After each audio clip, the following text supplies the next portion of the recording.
Return to the White House as this country's 47th president. And for so many of you watching right now, that news is, to say the least, a lot to digest. I understand that personally.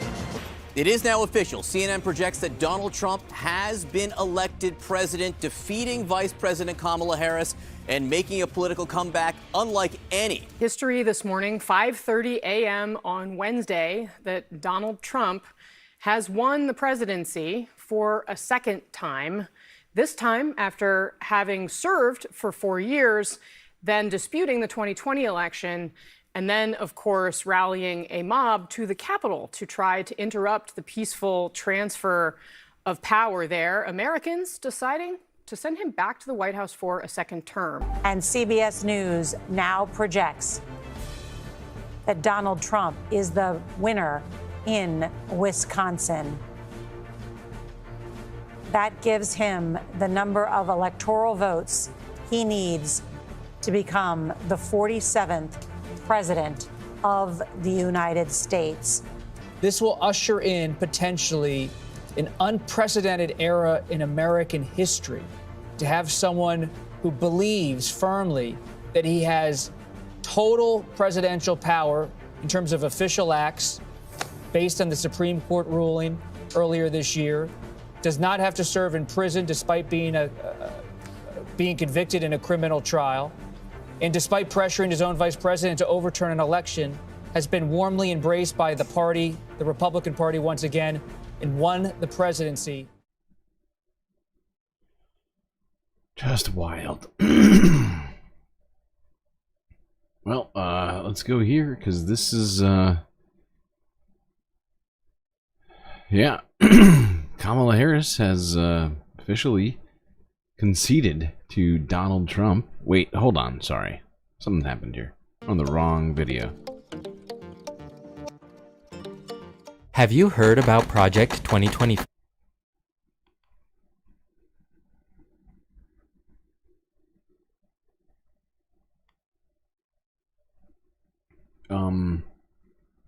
The fuck? Alright, reload this then, I guess. That's not right. Yep, there we go.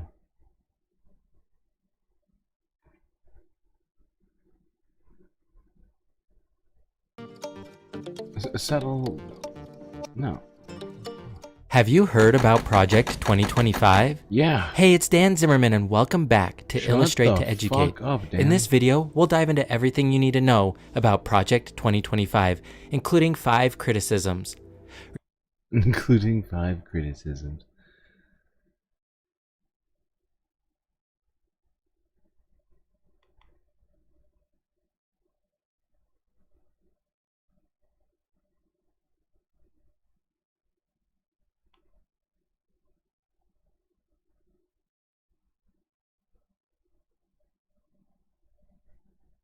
Okay.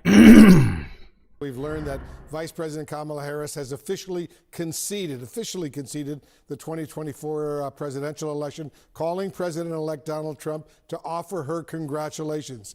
Our senior White House correspondent, MJ Lee, is here with me in the studio. Give our viewers a little bit more information. What else are you learning? Yeah, this was a phone call that we had been waiting on all day. We are told by a senior Harris aide that the vice president did call the former president to concede the 2024 race.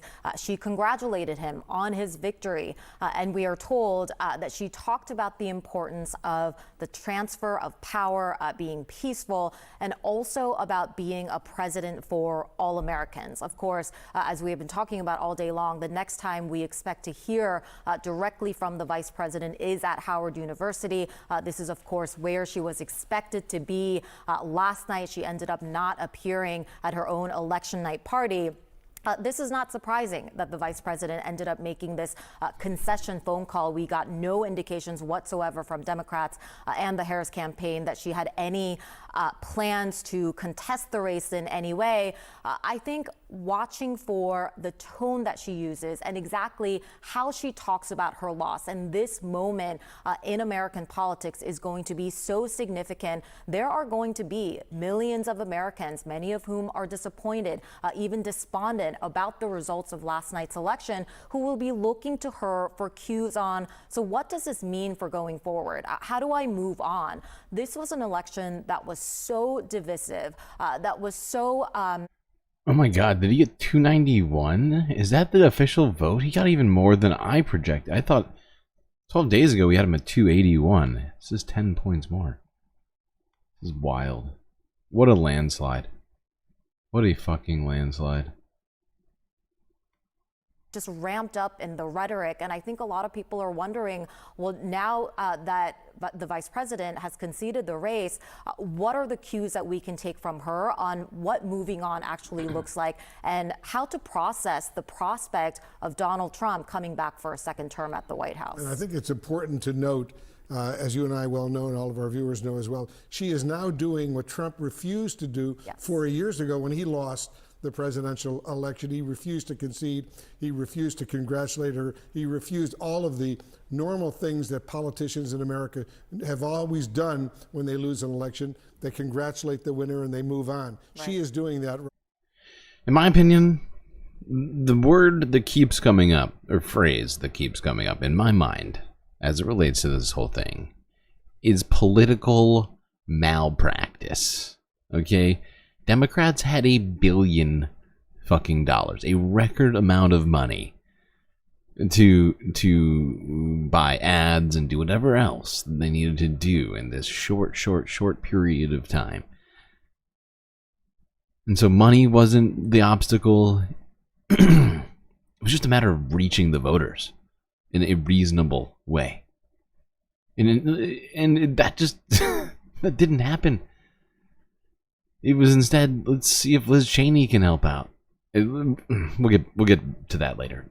Now, to her credit. Yeah, and so much of her campaign had been about emphasizing sort of the norms that had been in place for so many years in our country and our politics, and something that, as you point out, the former president so often refused to abide by and refused to go along with, something as simple as a concession call. You're absolutely right that was one of the many ways in which Donald Trump was just different. And remember what happened when he refused to concede, as he should have done 4 years ago. CNN's Priscilla Alvarez is over at Harris's campaign headquarters in Washington, D.C. Kristen Holmes is over at Trump campaign headquarters in West Palm Beach, Florida. Priscilla, first to you. Give us some new details about what Kamala Harris will say in her concession speech. Yeah, well, we're learning in the last hour that the vice president did call former President Donald Trump and congratulated him on his win. According to an aide, she also discussed what they called, quote, the importance of a peaceful transfer of power and being a president for all Americans. Now, that is a theme that is likely to continue into her remarks later this afternoon at her alma mater of Howard University. That is where sources tell CNN she is going to implore supporters to accept the results of the election and also urge supporters to find common ground. So that is what we're anticipating in her remarks that, again, are scheduled for later this afternoon. But behind the scenes, Wolf, there has been a state of shock and disbelief among her allies and sources close and in the campaign. Of course, remember, Wolf, that over the course of yesterday into election night, senior Harris campaign officials had been projecting privately and publicly confidence and optimism in their internal data and their belief that undecided voters or voters who previously leaned Republican would support the vice president. That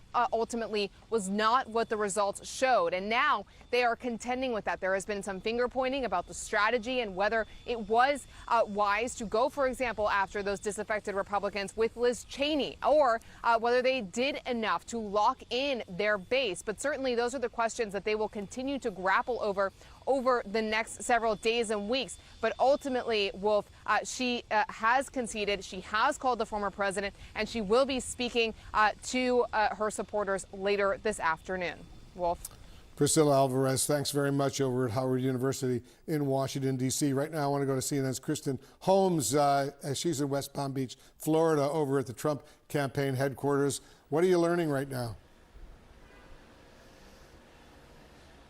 Well, Donald Trump has been on the phone mostly all day talking to allies, advisors. We know that some foreign leaders have reached out to the former president. All of this is going to be very important to Donald Trump, as loyalty is one of the key things that he looks for as he is building out his next administration. And I can tell you, Wolf, that the knives are already out, not just among Donald Trump's campaign, but really his entire orbit. People have been... Yep. No kidding. Of course they are. And I cannot believe we let these people get back into power. Wow. Just wow. Now this is where we're at, people. This is where we're at. But let's not forget the title of this stream. Where are we going? What's in store for the next 4 fucking years right now? That's the question right now. We're going to get to that. I guess right away with this question, before we get to Project 2025, because we're about to go on a Project 2025 deep dive. It only seems fitting. But let's go here. CBC News from 12 minutes ago. Can Trump pardon himself?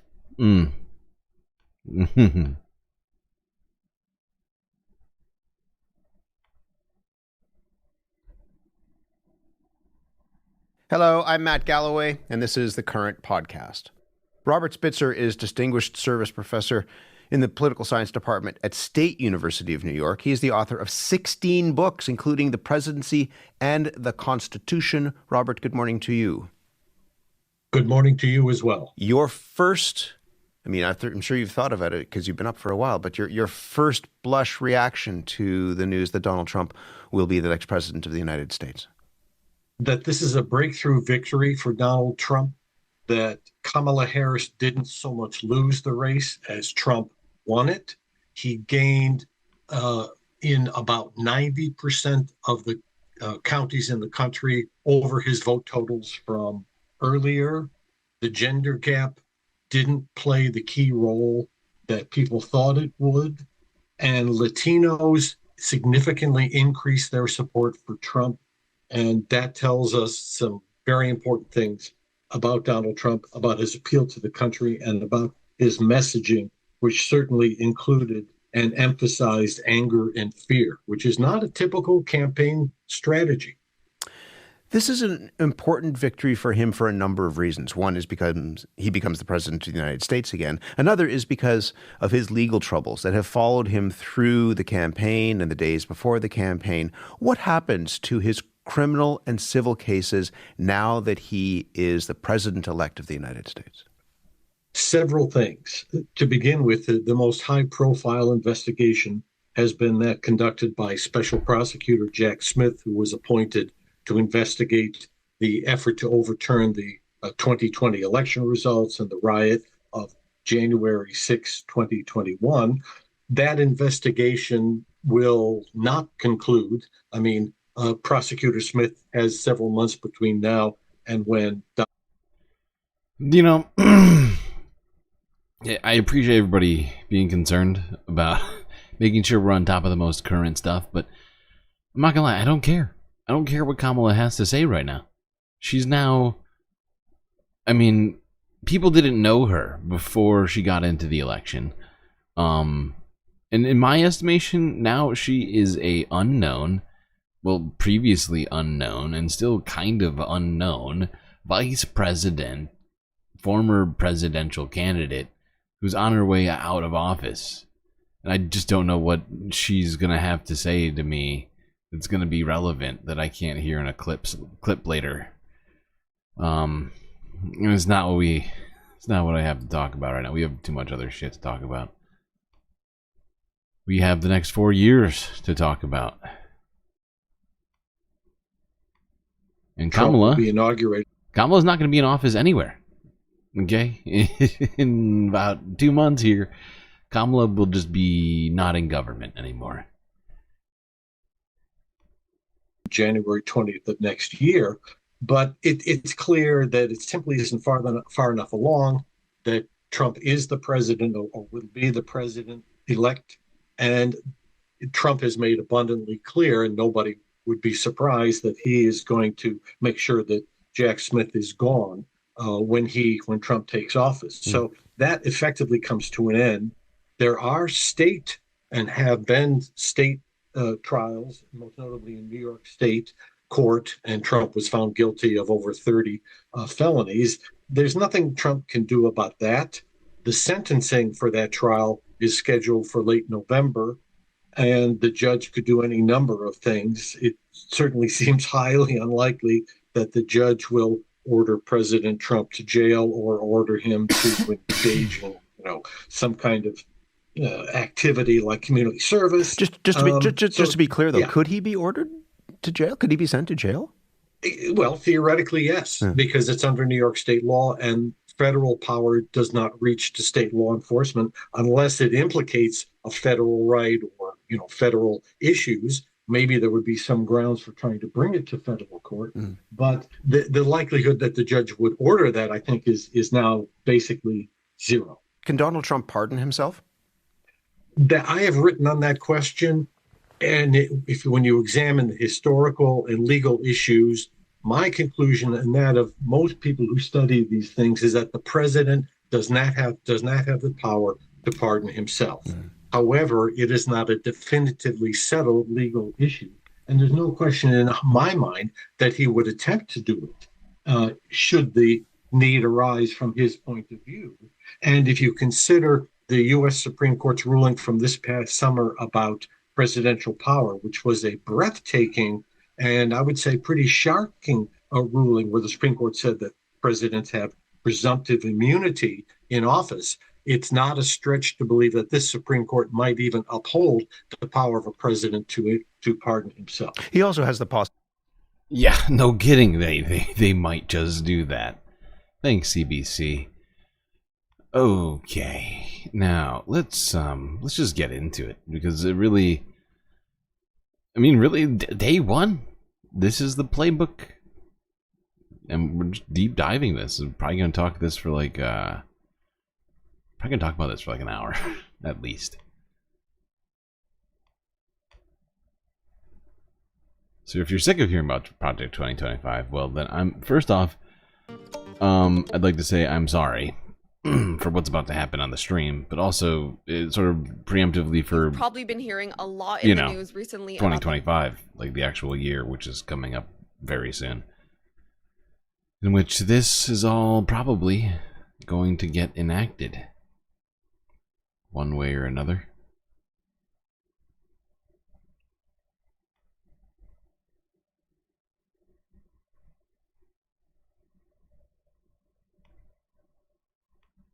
You've probably been hearing a lot in the news recently about the Heritage Foundation's dangerous Project 2025, but what exactly is it?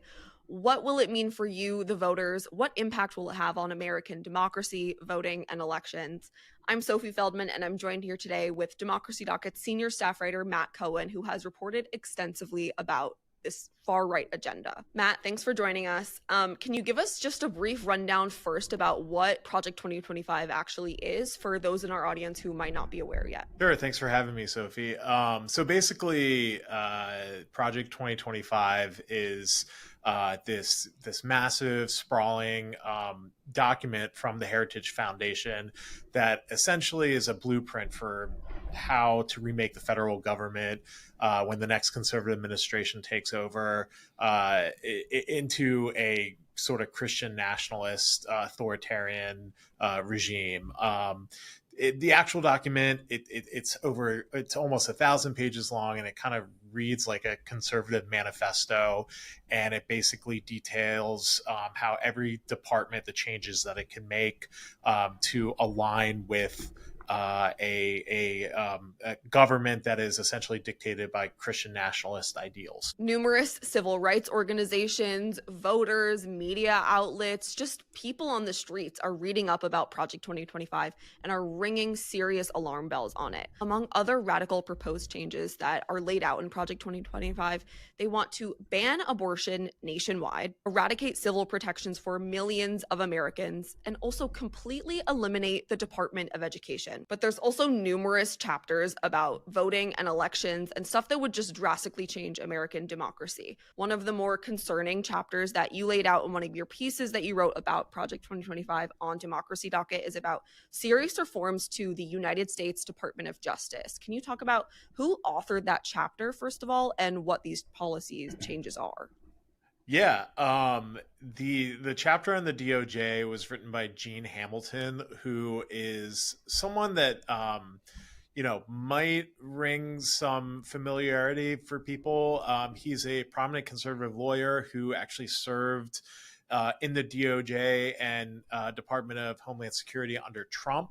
And the reason people might recognize that name is because he is widely considered known as the chief architect of ending Trump's DACA program.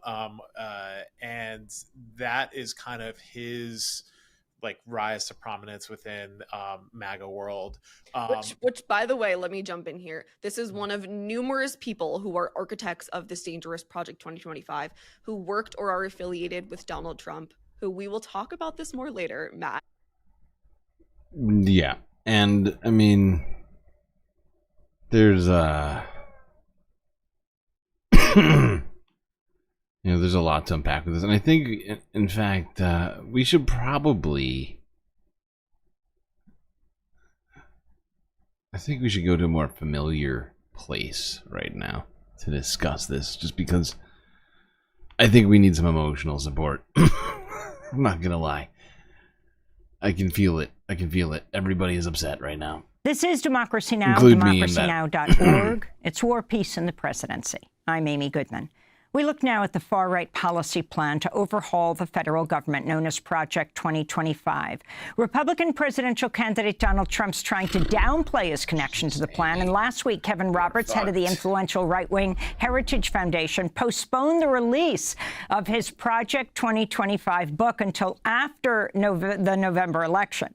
The book's foreword is written by Trump's vice presidential running mate, J.D. Vance.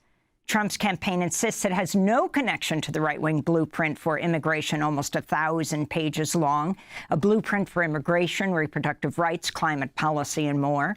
But many of the key figures working for Project 2025 are former top Trump administration officials. Some of them featured in newly released videos that were created for Project 2025's Presidential Administration Academy. In a major new development, the independent news outlets ProPublica and Documented have now published dozens of these videos, some of which we'll feature today. Seriously, in this what is Trump's that? former deputy chief of staff at U.S. I'm sorry, I need to pause this and Google that. What the fuck is that?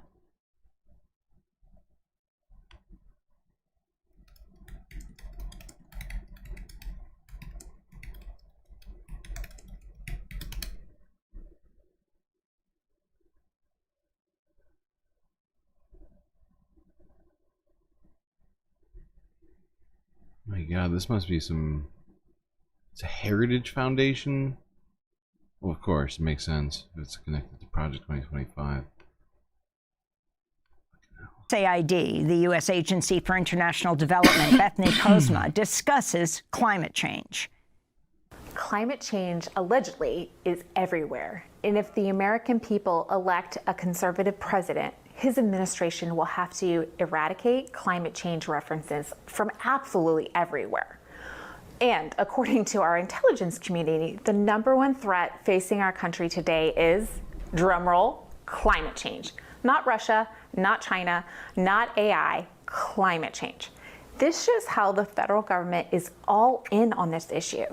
And climate change activists wield a lot of power. This is an issue to pay attention to as it has infiltrated. This woman genuinely seems like an idiot. Government. Now, when I think of climate change, I immediately think of population control, don't you? No. I think about the people who don't want you to have children because of the impact on the environment. Perhaps not everyone will make that connection, but after spending time in the international space trying to protect life, everyone. I can tell you that this Most is people part don't of make their that ultimate connection. Goal, to control Aside people. from psychotics That's like this who conservative just sees activist the and former entire Trump government official just Bethany now. Kozma in a newly released Project 2025 training video. For more, we go to Washington, D.C., where we're joined by Andy Kroll, investigative reporter for ProPublica, whose new expose is headlined Inside Project 2025 Secret Training Videos. ProPublica has posted the full 23 videos, totaling more than 14 hours of content, on its website. Andy, welcome back to Democracy Now! Explain how you got the videos and their significance as we go through some of them. Yeah, the videos come from the Presidential Administration Academy, which is one of the main pillars of Project 2025. We've heard a lot about, you've talked about on this show, the extreme policy proposals that Project 2025 put out in its 900-page mandate for leadership document. What's gotten less attention, but is no less important to Project 2025's long-term goal here, is to train thousands of future political appointees so that if a conservative president, which of course now means if Donald Trump, a conservative candidate, wins in November and we have a Republican president, that there will be a bench of thousands of vetted and trained like almost like an army, can go right? into the It's like they're basically creating an army of politicians and judges and whatever else they see necessary to install them essentially in government with a particular ideology, which is essentially to dismantle the government, aside from the, the three things that Republicans like, whatever, like the police, the military, and what's the, sorry, my brain just broke. You get what I'm saying? Right? Like, I mean, that's basically the plan. And fill openings in that government so that, as Project 2025 itself says on its website, that conservative administration can be ready from quote-unquote day one. Now, these videos were provided to us by a source who had access to them. I won't get into the sourcing on it, but with any kind of situation like this, the key things for us at ProPublica are these videos real? Are they authentic? And are they newsworthy? Obviously, the substance is newsworthy. In our reporting process, we talked to people who are in the videos. We verified them, authenticated them, and fact-checked them ourselves. And now we've published on them. And as you helpfully pointed out, also published all of these 23 videos totaling more than 14 hours on our website. Anyone watching today can go and watch them now. Andy, if you can just give us some background again on Project 2025, because, of course, President Trump has disavowed this, but meanwhile, the director of Project 2025, Paul Dans, a former top advisor in Trump's administration, has been forced to step down. And, of course, that book, which is headed by the head of Heritage Foundation, which is behind this blueprint, is now, they are putting off the publication of this with the forward by none other than Trump's vice presidential running mate, J.D. Vance. The Trump campaign has clearly come to the realization that Project 2025 and the policies that it lays out are extremely unpopular. And it's not really surprising to understand why. Just a few of those policies are, for instance, closing the entire Department of Education, further restricting abortion rights in this country, especially the mifepristone, also known as the abortion pill, slashing Medicaid, and then, of course, reclassifying tens of thousands of career government employees so that they can be more easily fired and then replaced by more loyal, vetted political appointees chosen by the next conservative president, which again, in this case, would potentially be Donald Trump. So there's a reason the Trump campaign is distancing itself from those unpopular policies. It is hurting their campaign. So yeah, I mean, that is the plan, to dismantle every single part of the government and to remove everyone from the government, which Republicans just happen to dislike.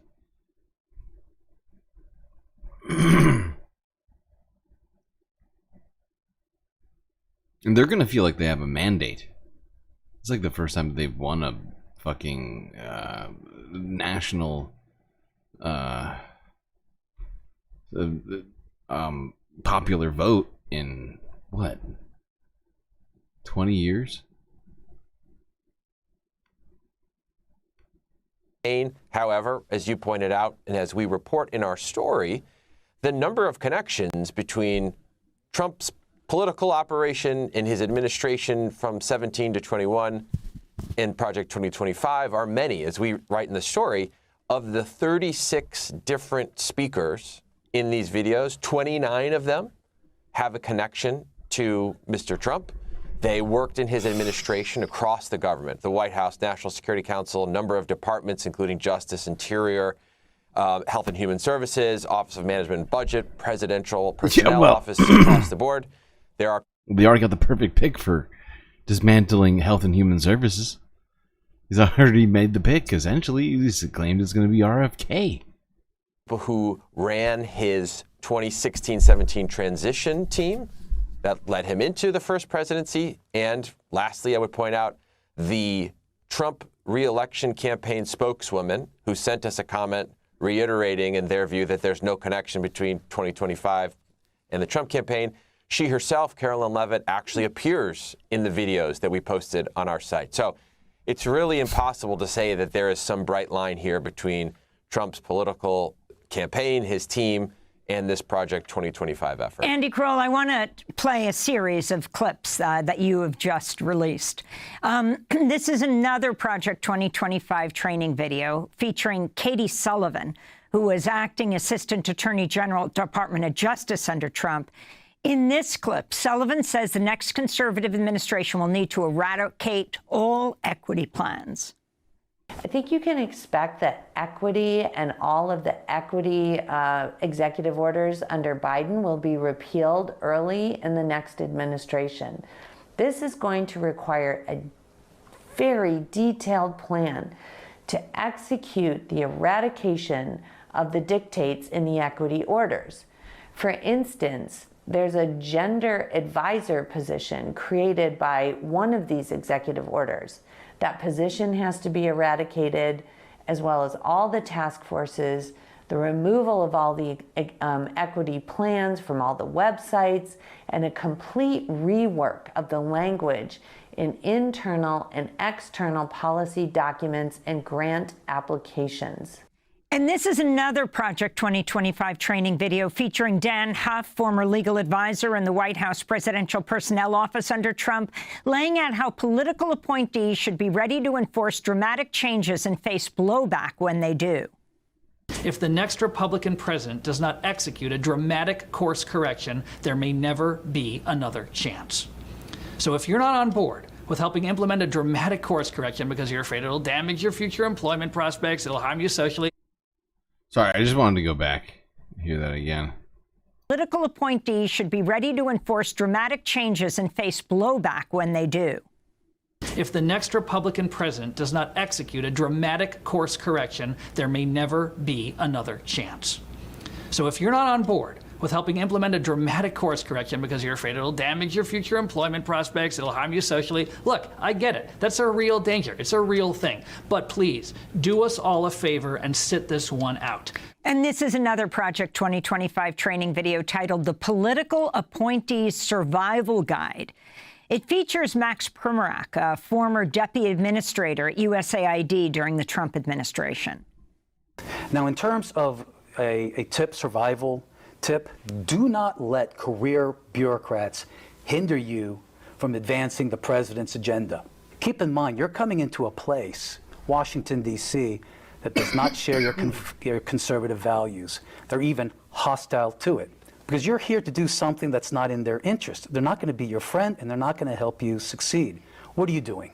You're here to cut government. You're here to cut spending. You're here to cut regulations. You're here to stop the waste, fraud, and abuse that's going on. But a lot of careers have been made from that. A lot of money has been made from that. Fiefdoms have been built around it. So you're going to get a lot of opposition here. It's an entire industry of opposition from lobbyists, professional associations, contractor groups, and disappointingly, faith-based organizations. And finally, I want to turn to a Project 2025 training video featuring Alexei Walternist, a former Assistant Secretary for Public Affairs at the Department of Homeland Security. In this video, he encourages future appointees to avoid mainstream news outlets like the New York Times, the Washington Post, instead take their message to conservative media? The American people who vote for a conservative presidential administration, they're not reading the New York Times. They're not reading the Washington Post. Actually, to the contrary, if those outlets publish something, they're going to assume it's false. So the only way to reach them with any voice of credibility is through working with conservative media outlets. So Andy Kroll, investigative reporter for ProPublica, if you can respond, this is just an excerpt of the videos that you have released inside Project 2025's secret training videos. Yeah, I would pull out a couple of key points for your audience, Amy. I would say first that there is a level of extreme rhetoric in these videos, even down to the choice of words in these different clips. We hear the word eradicate a lot, and then we hear eradicate in the context of removing the word climate change from any federal government document that a future appointee sees. Obviously, that would not move the country in the right direction in terms of combating this existential threat that we face with climate change.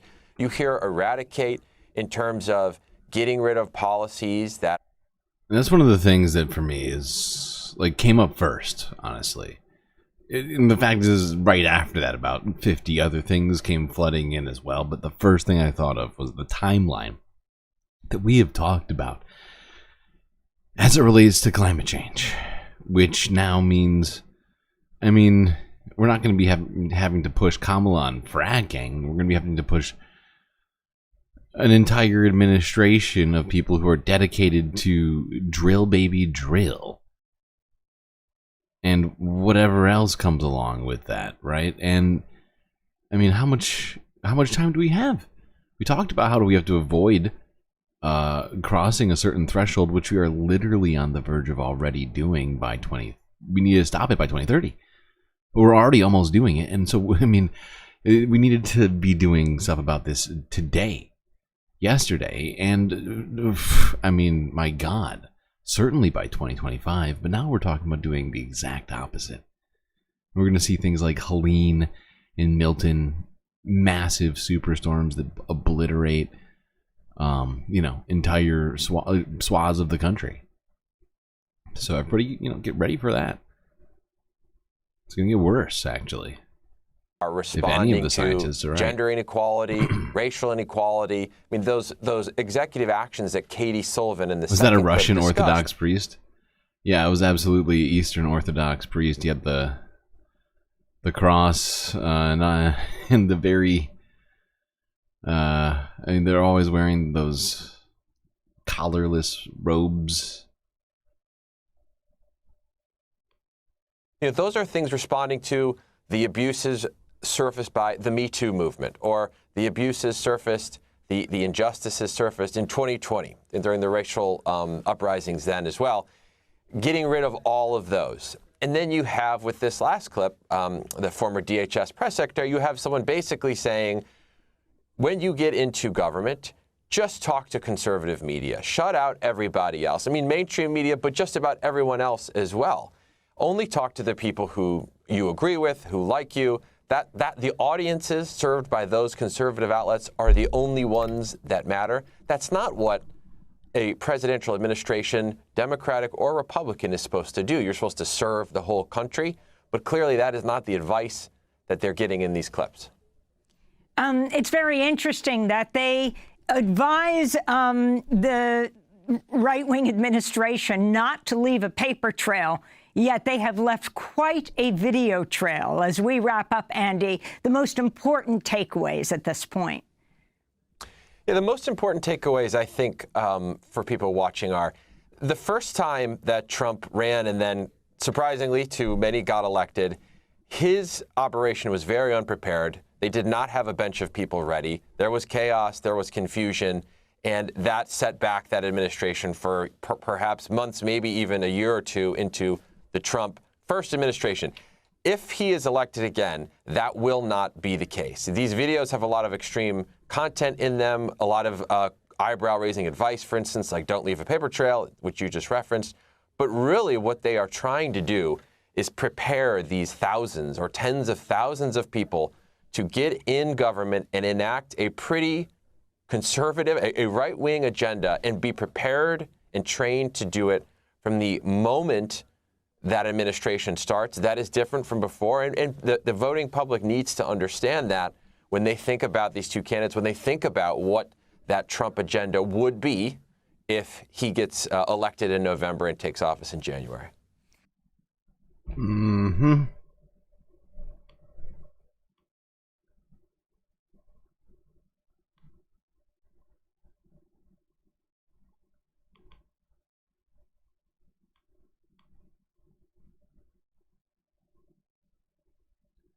We're going to talk more about Project 2025 very shortly. But,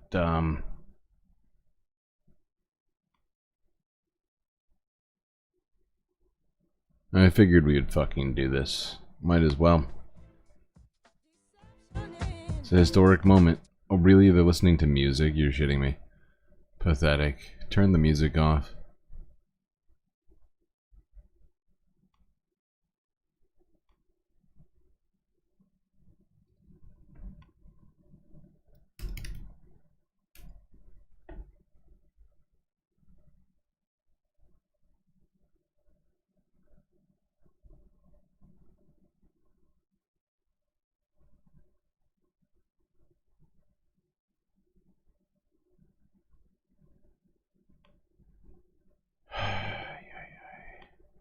I'll give you music.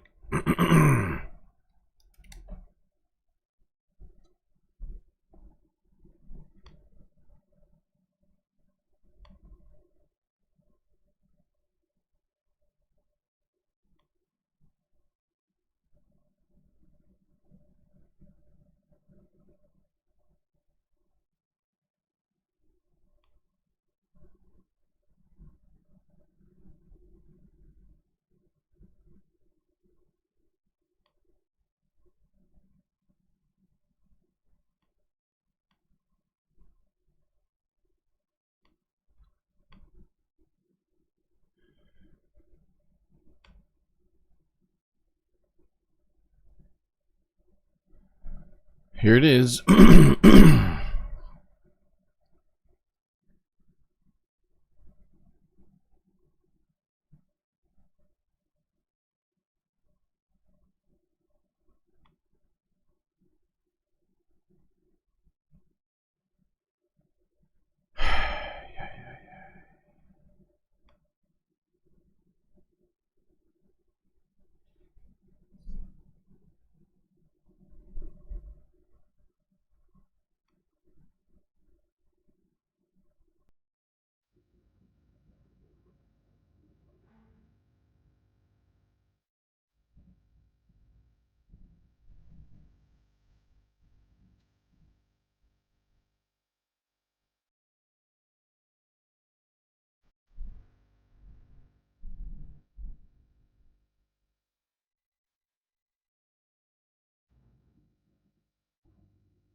start the ring cycle after now. He'll finish just in time for midterm.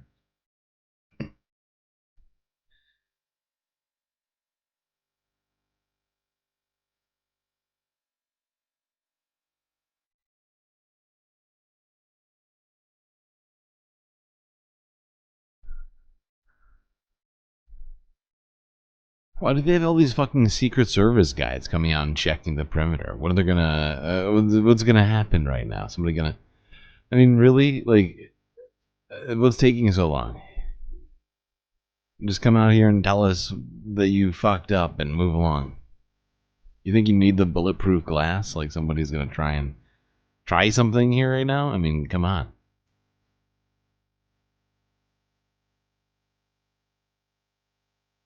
You think she's gonna bust out a MAGA hat? At this point, who the fuck knows? Impossible to say, I'm afraid.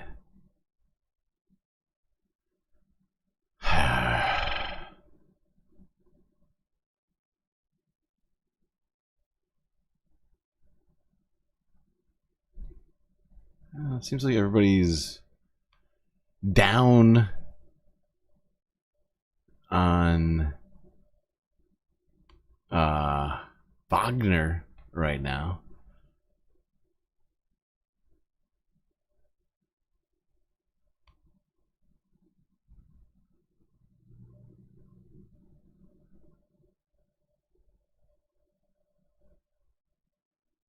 So I guess I'll find us something else to listen to.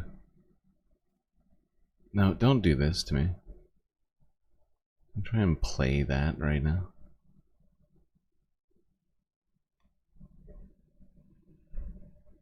Yeah. Yeah, this... I'm trying to think. Is this the wrong...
Did you read some Wagner lore? Yeah, was it everything you were hoping? Kid Rock is Trump's Wagner.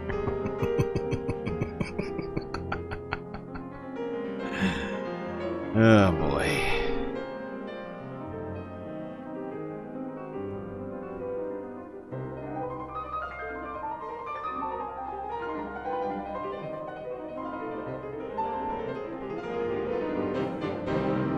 Tristan is okay, but Isilde? Come on. Well, fun fact. Tristan and Isilde was Wagner, not Wagner's, well, Hitler's favorite Wagner song. I mean, Wagner was his favorite composer, but when pressed to name his favorite Wagner song, it was that one.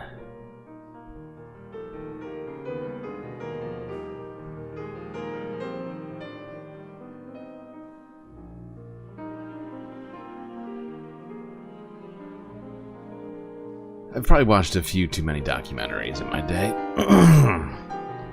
My short day.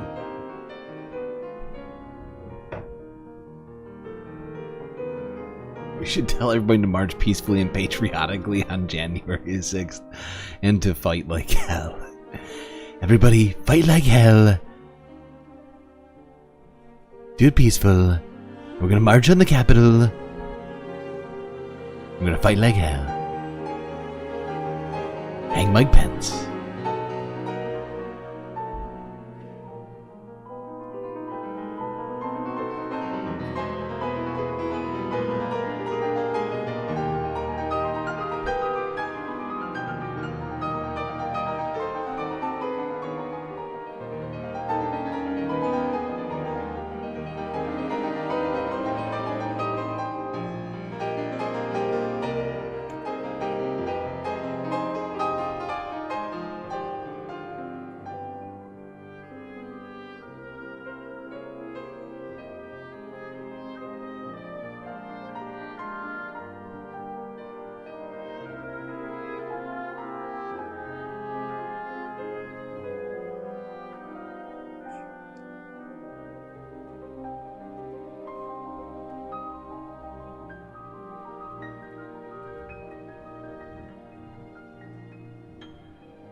I mean, they might as well have just brought out FJB flags, right?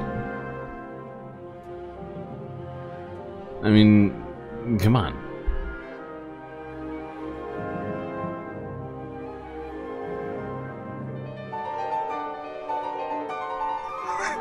MIDI is just naming Hitler and Nazi documentaries.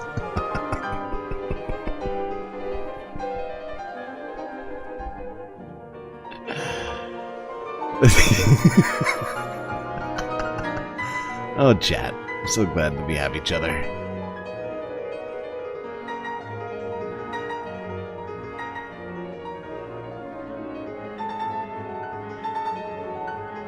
Don't worry, we're definitely not slipping into fascism.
I gotta say, if you're an accelerationist, guess what? You just got your wish, essentially. And, well, I guess we're gonna see how all of that is gonna play out here very shortly. Let's hope all of humanity doesn't crumble in the process.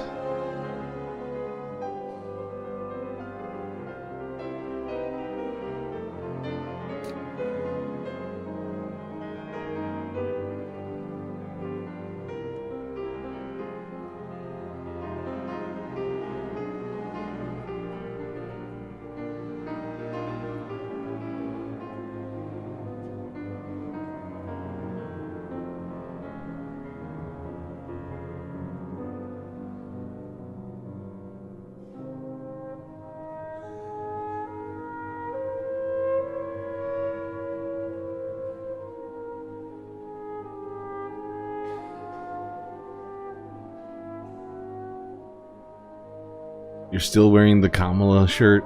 It's probably time to get rid of it.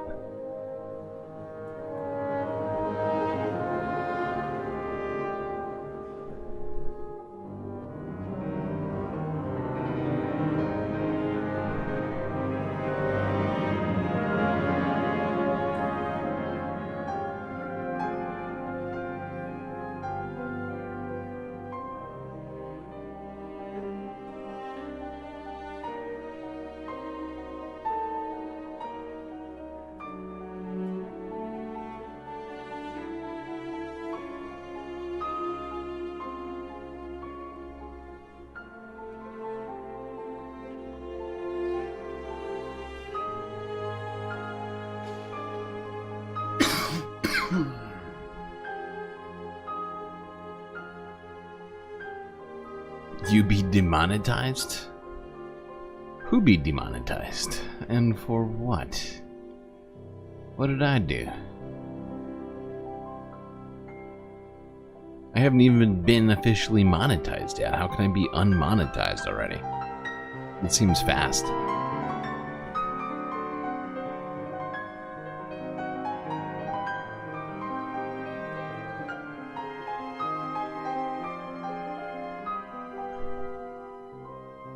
The flight of the Brianna Joy Grays.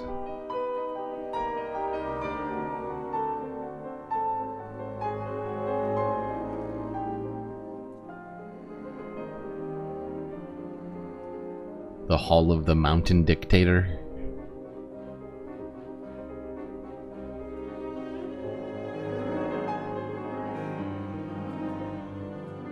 Oh my god, how many non-Kamalas are gonna come out of this fucking doorway? If I see another one, I'm gonna lose it. The next person I see, it better be fucking Kamala Harris, I swear to god.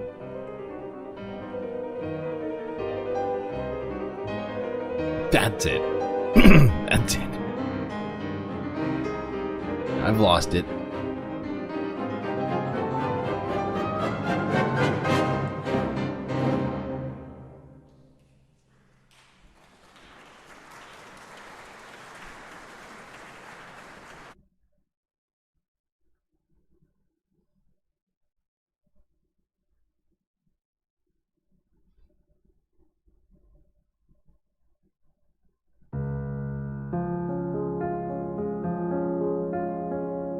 No.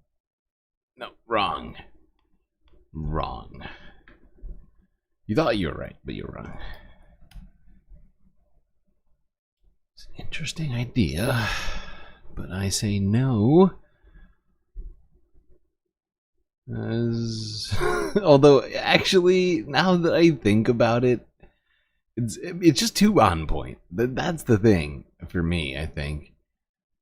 It's too on point.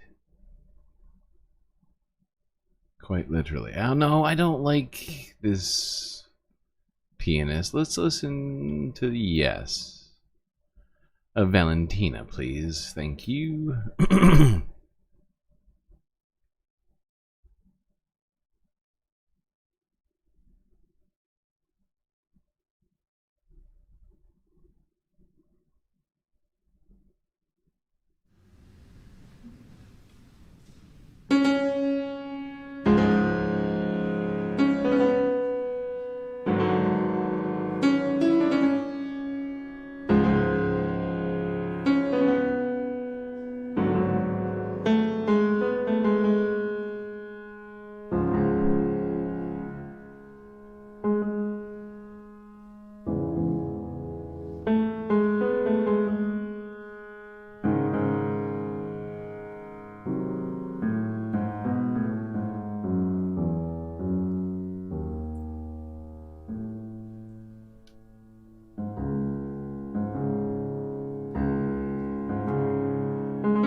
She should refuse to certify just for a laugh. You're right, she should. It'd be worth it. It'd be worth it just for the clip.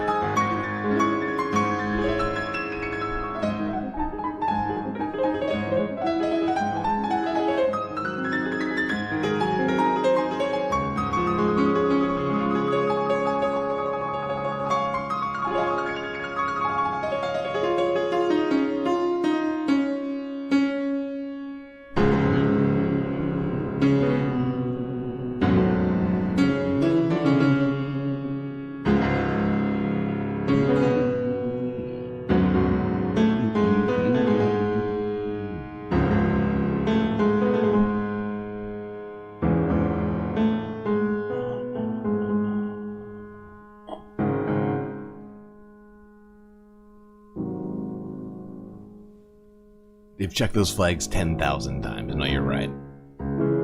At this point, it's getting a little weird.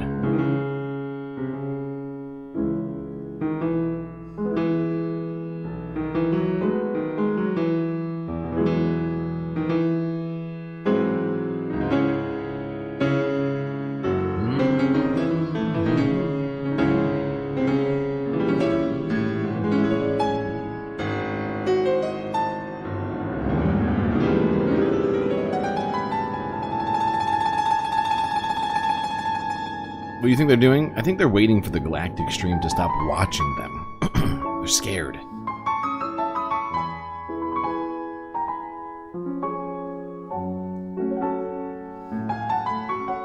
I wonder how much you get paid to make sure those flags look good.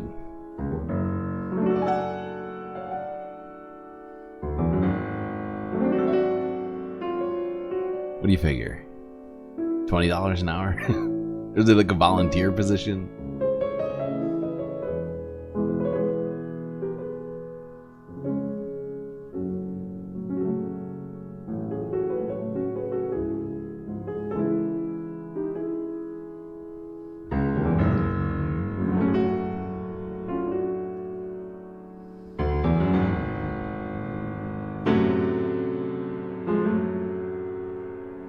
Yeah, you're right. Is that a podium? Okay, cool. What is happening over here? Oh, it's Tim Walz. Okay. Yep, there's Tim Walz. Does he get to still be governor of Minnesota, or...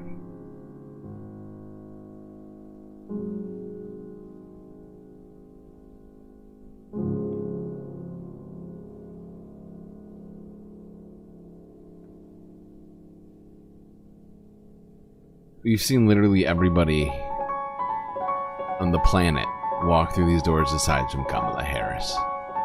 At this point, it's getting offensive.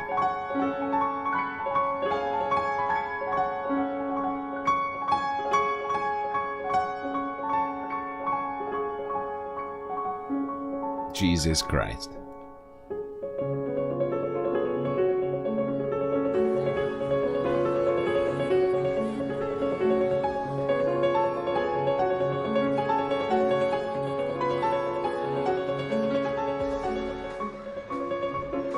They're really gonna play music? They're really gonna play music? They're gonna play her out? Just cut it off. This is really... The music's not gonna sell it. The music is not gonna sell this thing. Worst afternoon. Are you kidding me right now, Kamala? Stop. No. No. Historic defeat. Time to stop smiling. First time I've complained about that so far. Everyone. Good afternoon. Good afternoon. I'm gonna stick by it not being a good afternoon. Thank you all. Thank you. Thank you. Thank you. Thank you. So let me say, and I love you back. And I love you back. So let me say, my heart is full today. My heart is full today, full of gratitude for the trust you have placed in me, full of love for our country and full of resolve. The outcome of this election is not what we wanted, not what we fought for, not what we voted for, but hear me when I say, the light of America's promise will always burn bright. Really? As long as we never give up, and as long as we keep fighting.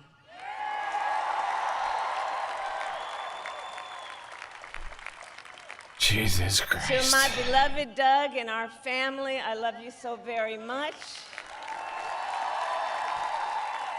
I can't even look at her. To President Biden and Dr. Biden, thank you for your faith and support. To Governor Walz and the Walz family, I know your service to our nation will continue.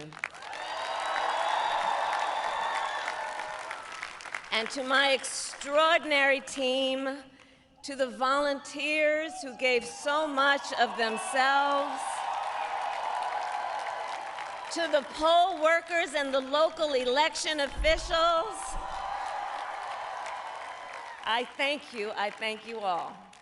Look, I am so proud of the race we ran. This is the most tone deaf and the way we ran fucking speech and the way ever. We ran it. Fuck you. Over the Why? 107 days of this Why are you campaign, proud? One reason. We have been intentional about building community and building coalition. Aside from certain people, right? Bringing people together from every walk of life and background. Oh my God. United by love of country with enthusiasm and joy in our fight for America's future. And we did it with the knowledge that we all have so much more in common than what separates us. Someone send Kamala out the airlock. Now, I know folks are feeling and experiencing a range of emotions right now. Yeah, I'm experiencing some of get them it. right now. Yeah. But we must accept the results of this election. Earlier today, I spoke with President-elect Trump and congratulated him on his victory. I also told him that we will help him and his team with their transition, and that we will engage in a peaceful transfer of power.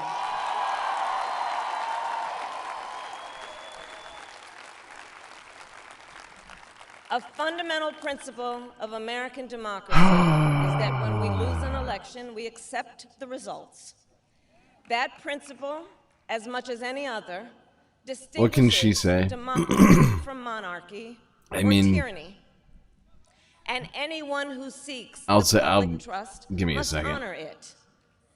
At the same time, in our nation, we owe loyalty not to a president or a party, but to the Constitution of the United States.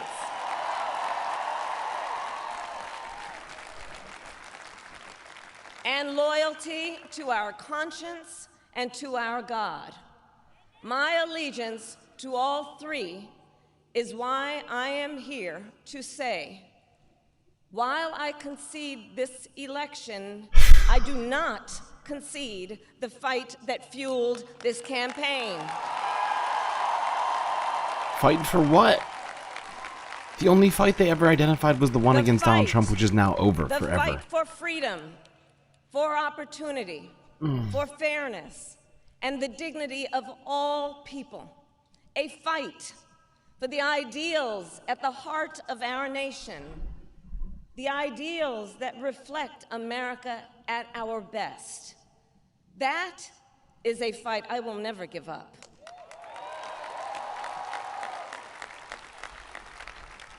I will never give up the fight for a future where Americans can pursue their dreams, ambitions, and aspirations, where the women of America have the freedom to make decisions about their own body and not have their government telling them what to do. Well, that's not going to happen for a while. Never give up the fight to protect our schools and our streets from gun violence.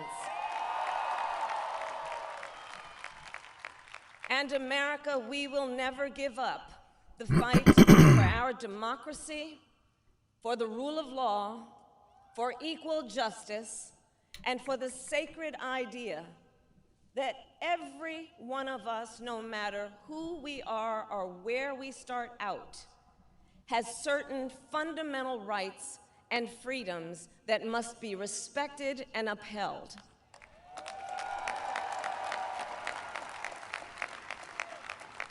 And we will continue to wage this fight in the voting booth, in the courts, and in the public square.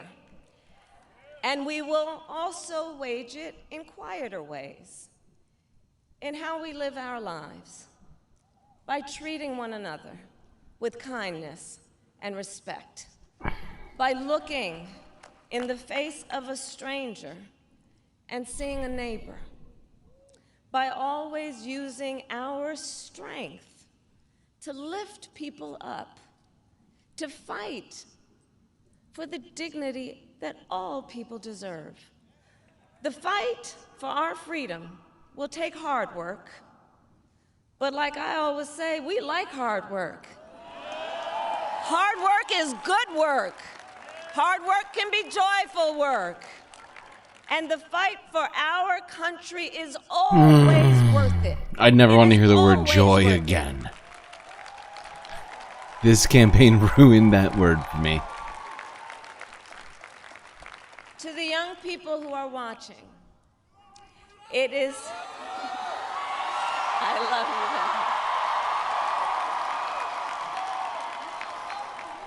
Vendetta. To the young people who are watching, it is okay to feel sad and disappointed, but please know it's going to be okay. On the campaign, I would often say, when we fight, we win. But here's the thing. Sometimes the fight takes a while. That doesn't mean we won't win. That doesn't mean we won't win. The important thing is don't ever give up. Don't ever give up. Don't ever stop trying to make the world a better place. You have power. You have power. And don't you Schmegley is ever right. listen We're going back. when anyone tells you Whether we like something it or is not. impossible because it has never been done I mean, before. There's only one way to avert that.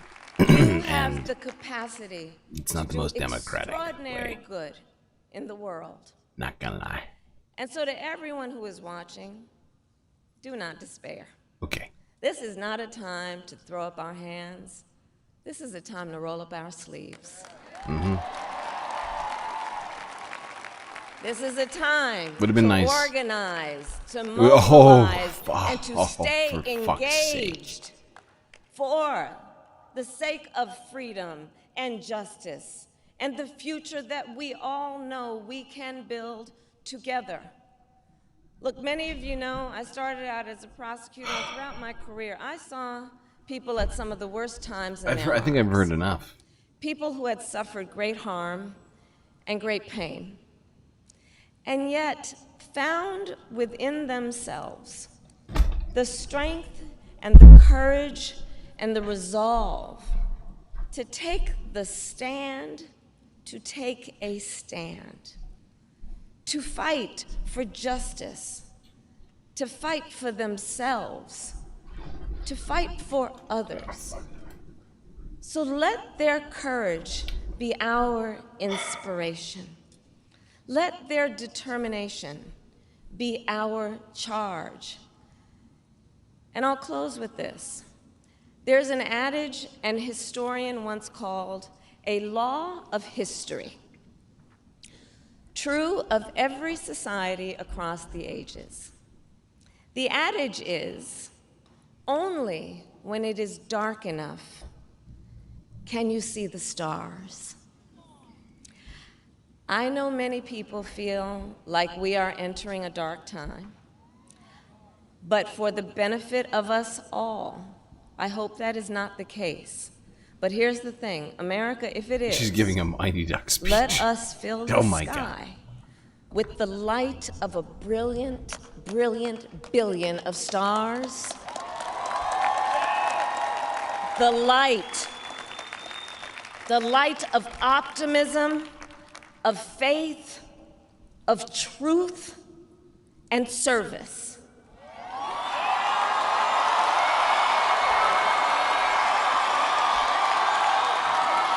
HU. And may that work guide us, even in the face of setbacks, toward the extraordinary promise of the United States of America. I thank you all. May God bless you, and may God bless the United States of America. Wow. Just, like I was saying, completely tone deaf. And in response to what was said earlier about what she could have said, because I didn't want to, honestly, I wanted to give her a second to maybe she would maybe pivot somewhere in that fucking speech. But the fact is, she could have come out there and at least said, you know what, I didn't do enough. You know what, I didn't listen to you people. I didn't listen to the people who were complaining. I didn't embrace the people that Joe Biden turned away. I didn't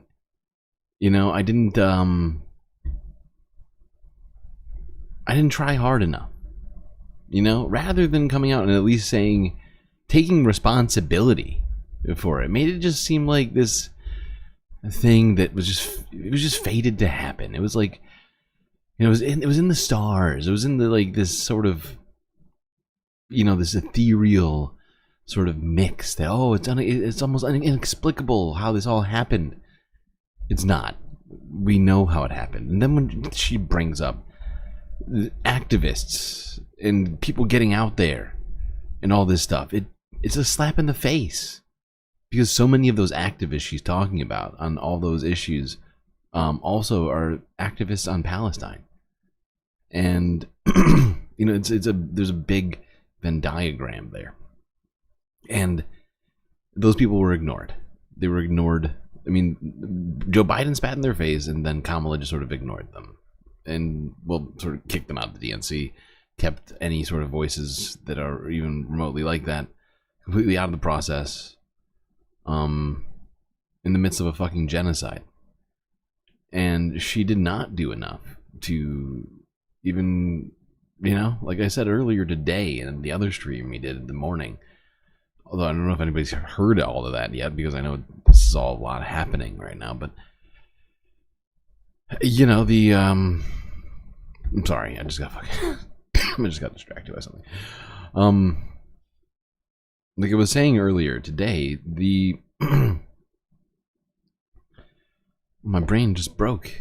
I had a train of thought going.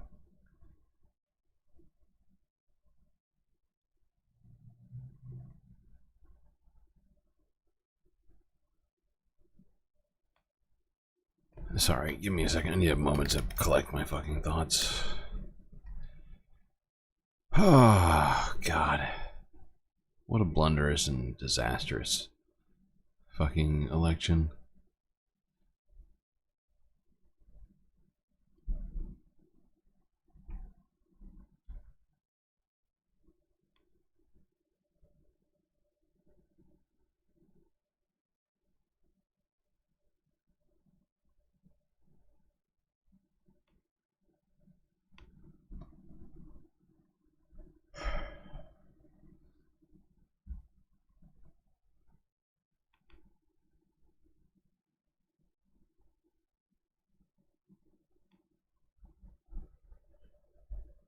All right. Well, let's go back and let's get back to talking about fucking Project 2025, because that's what we have in front of us here.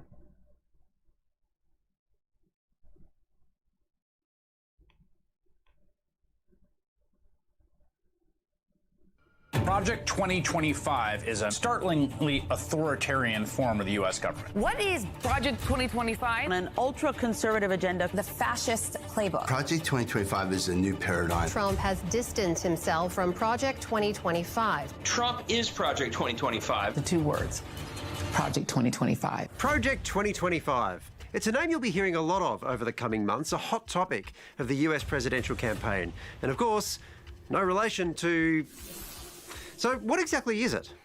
Project 2025 is the brainchild of the Heritage Foundation, which is a super conservative think tank that rose to prominence in the 1980s and then fell out of favour and has since remade itself really in Donald Trump's image. The core of the vision is Mandate, a 920-page blueprint on how federal power can be used for things like shredding climate goals, criminalising pornography, deploying the military to deport non-citizens en masse, and limiting access to abortion even further. What Project 2025 does is put the substance behind Donald Trump's showmanship, and part of that means quite detailed plans to dismantle the institutions of American democracy. The cornerstone of the plan involves a radical reshaping of the US government, disbanding the Departments of Commerce and Education and replacing civil servants across the board with political loyalists, recruiting MAGA-friendly applicants from a proposed far-right version of LinkedIn. That is chilling, and somehow only slightly worse than regular LinkedIn.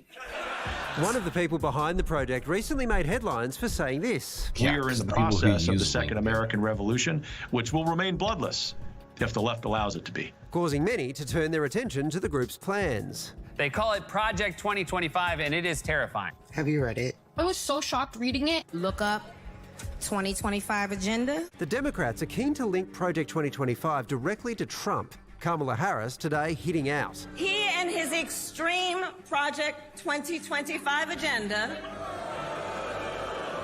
Can you believe they put that thing in writing? Trump is trying to distance himself from it, claiming, I know nothing about Project 2025. But I disagree with some of the things they're saying. Yet I wish them luck. And curiously, I have no idea who is behind it. Donald will be surprised to learn the people behind it are some of his closest advisors, people who worked in his first administration and are expected to serve in his second. The whole big part of Project 2025 is actually going into the apparatus and start to take apart the administrative state brick by brick. Many of Project 2025's plans are deeply unpopular, so Trump, as much as he might align with them ideologically, doesn't want to talk about them publicly. So if Project 2025 comes to pass, just how different will America look?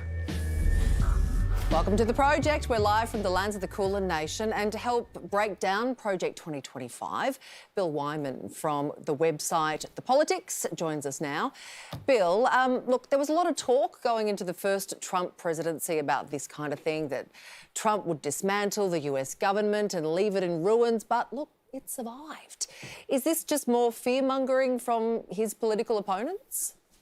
Well, it is and it isn't. And I think what happened in the first Trump presidency is they came in unprepared. It is and it isn't? Okay, go fuck yourself.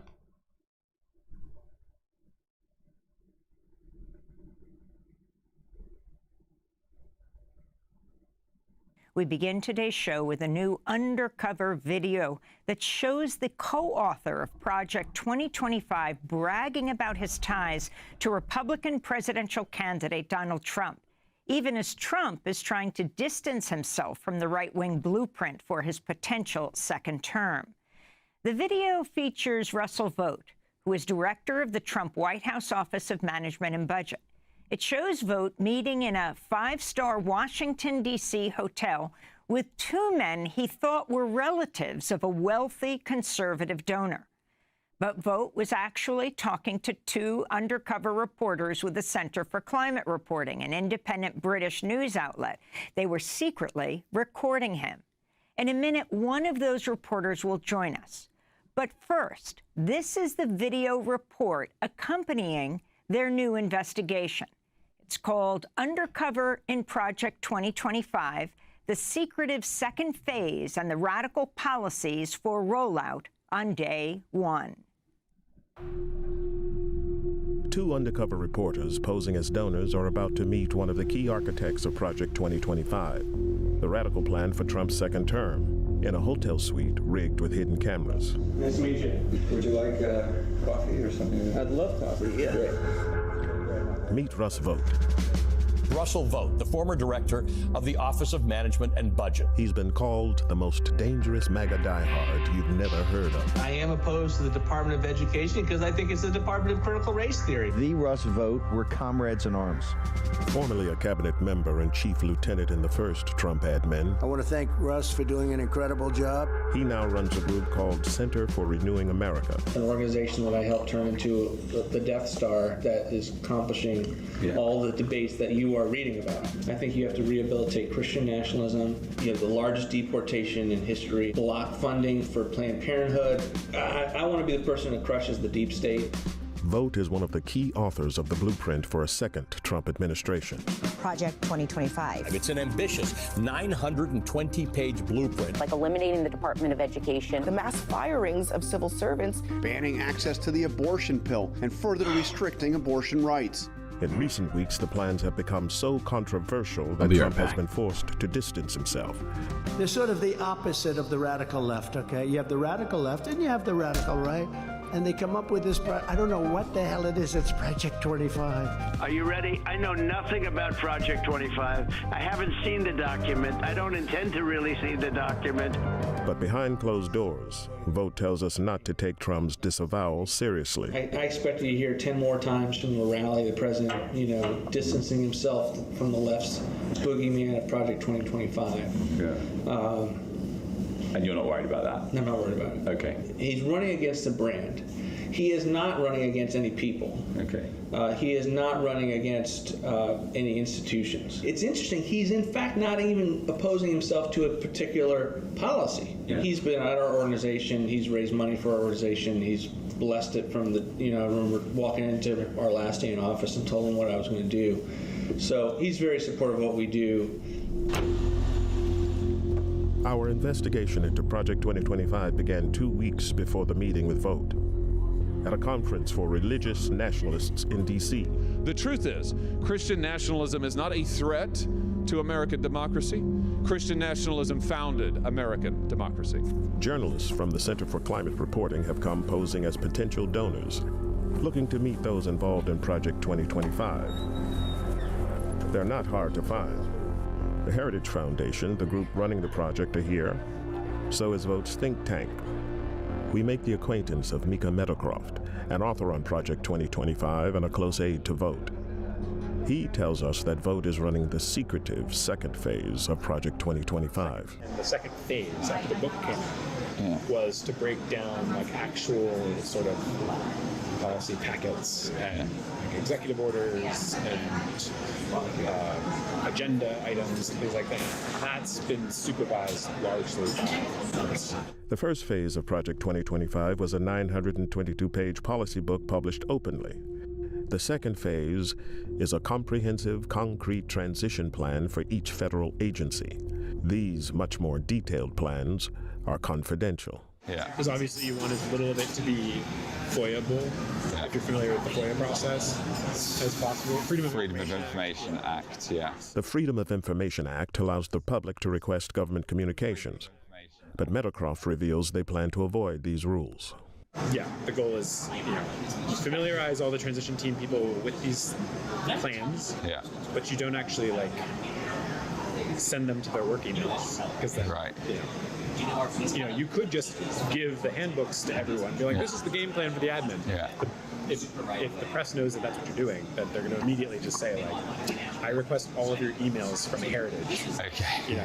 You worker. I see. So we'll see.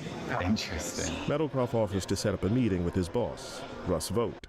You could put me in touch with somebody who looks after his diary or whatever. Yes, I can put you in touch with his schedule. Yeah. Amazing. So, great. So just tell me when to do that. We want to meet the man writing the game plan for Trump's second administration. Vogt believes that in his first term, Trump's agenda was frustrated by what he calls the deep state.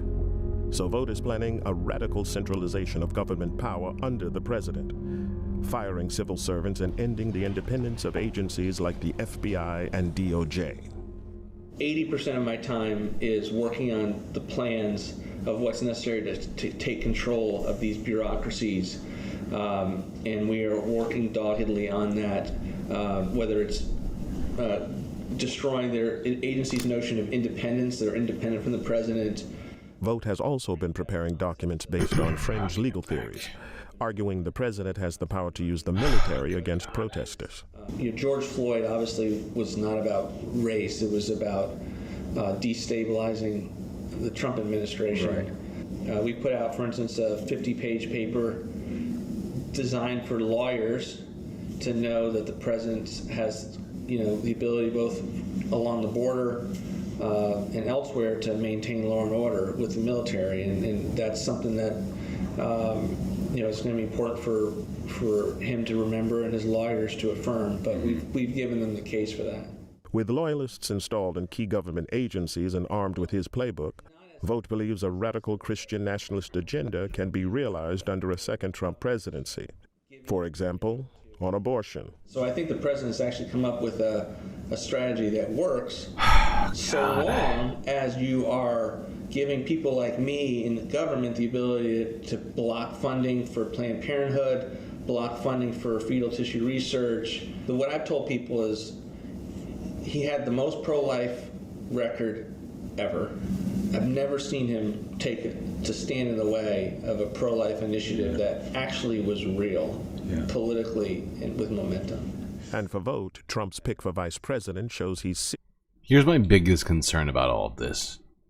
Because of the scale of the fucking loss that we just witnessed in this election, there will be nothing but civil protest to push back on this stuff. We will not have enough elected representatives to stop a single thing from happening. January 20th will be the end of any sort of fight over what gets done in Congress. I think they're going to have a supermajority. So, I mean, it's...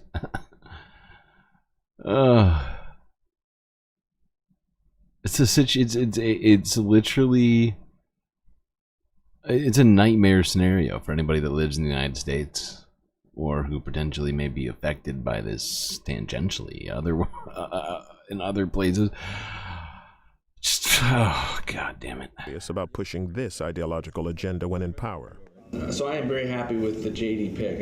I think it's transformative for sure. And he's, think of him as a member version of what we do. So there's no think tank, no policy organization, no battle plan creator other than us for the worldview that I think Donald Trump has and that JD has. But as public backlash against these plans builds, the Trump campaign has been scrambling to distance themselves from Project 2025's authors. It's complete and utter bullshit for any reporter to write that this is the way it is. The president's made it clear these people do not speak for him. They do not speak for the campaign. But Vogt tells us that behind the scenes, things are much friendlier. The Trump campaign recently picked him to write the Republicans' policy platform, making him essentially Project 2025's man on the inside. I think the best example is like the campaign selected me to be the platform because of their views on my policy ideas, and they're not running from all of the negativity that I get from the press. I see. So they haven't been spooked on you as a person, you don't think? No, I mean, I don't think I'm going to be their transition pick because then they have all these kinds of stories. Yeah. But no, the relationship is great. The head of the Trump transition team has not yet been appointed, but Vogt says that no matter who is named, he'll be able to hand over his Project 2025 battle plans directly. If it's someone like a Stephen Miller or Bob Lighthizer, then all this stuff gets plugged right in. If it's not, we'll figure it out. Okay.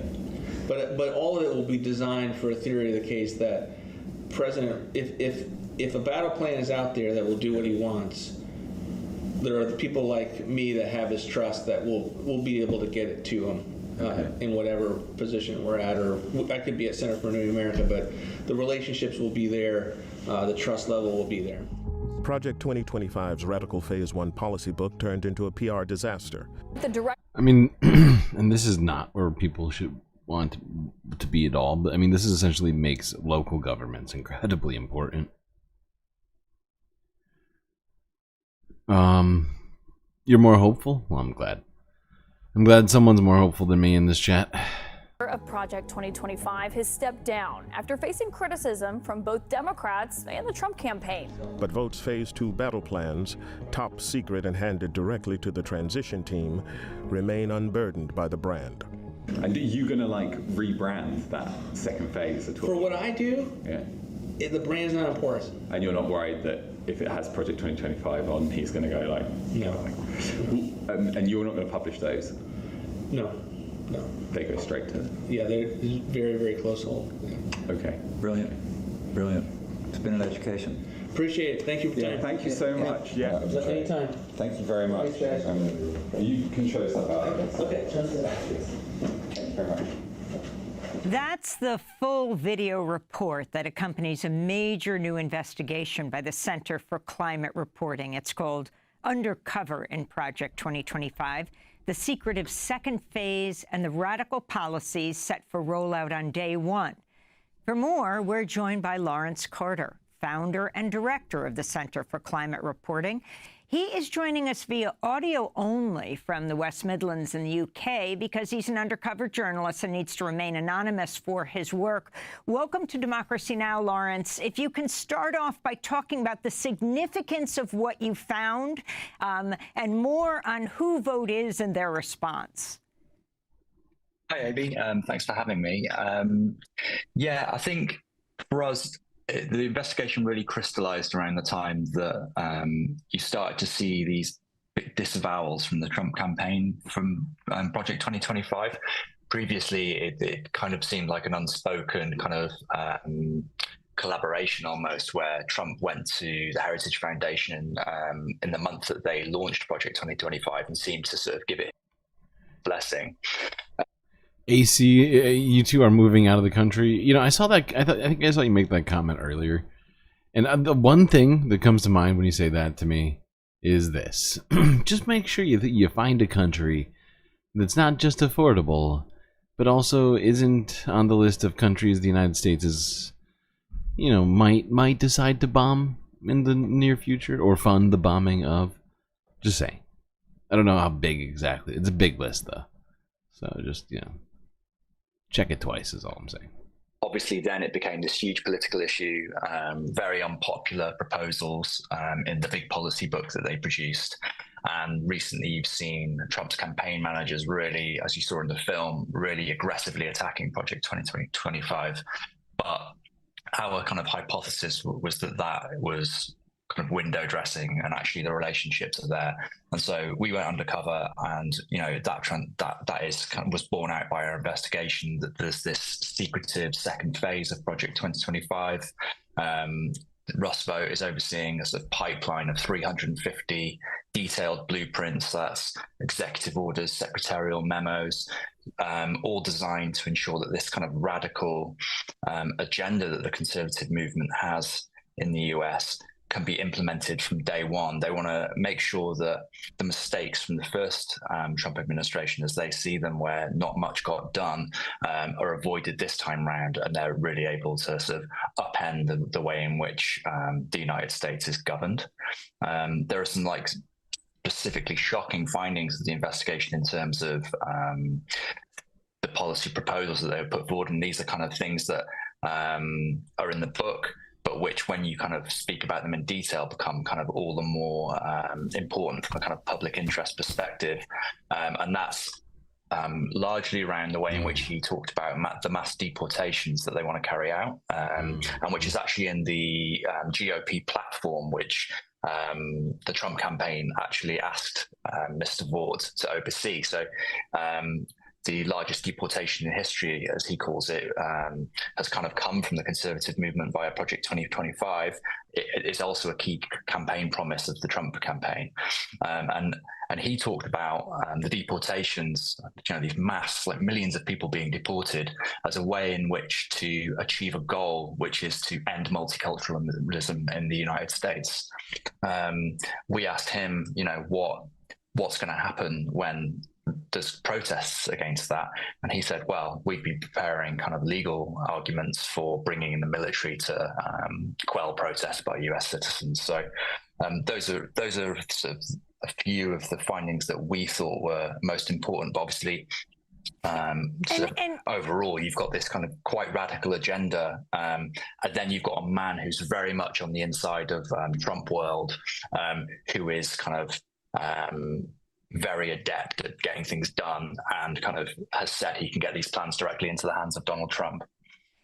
And why you, a British news organization, the Center for Climate Reporting, why you're so interested in Project 2025, and why you felt, your team felt it was essential to be undercover as you continue to, even you as head of the organization, not wanting to show your face. So yeah, we're a global organisation. Like, we're registered in the UK, but we've got reporters in New York, Berlin, and London. And this really was part of a project that we've started a few months ago, looking at populist movements around the world. And this investigation actually started by looking at the populist movements in Europe. There's just been some big European elections, and the populist parties in Europe have really kind of come to power and have kind of got much more influence in the European Union at the moment. And so our investigation actually started there. But these are international movements. There's huge transatlantic links. And so the leads that we were following from Europe actually led to Washington, D.C. and Project 2025.